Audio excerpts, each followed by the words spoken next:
Hey everybody, my name is Jamie and I'm a psychology major here at MPC right now and a student in Linguistics 10.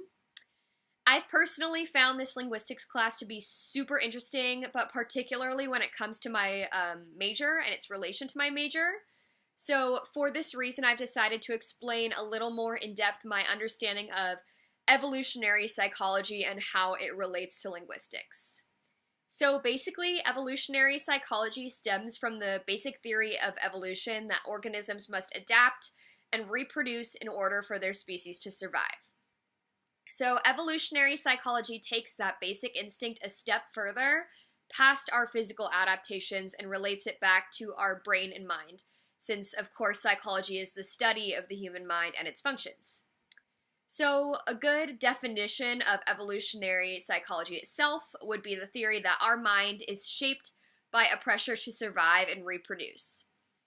It isn't really a distinct branch of psychology like perhaps cognitive or social psychology, but it's more like a theory that ends up playing into most realms of psychology to explain why our brains act the way they do.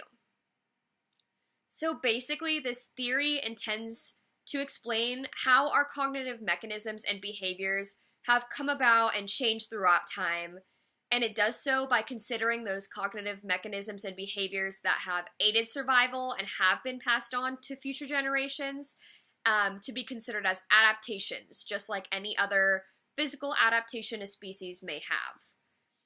So these adaptations are essentially designed to solve problems that have historically contributed to survival and the ability to reproduce.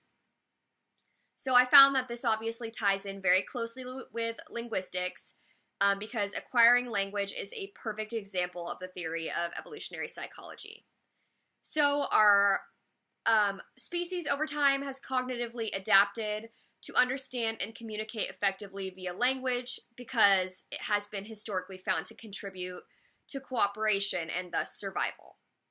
So, although there is some controversy as to whether or not language should scientifically be considered an adaptation, it does have evidence that it could be.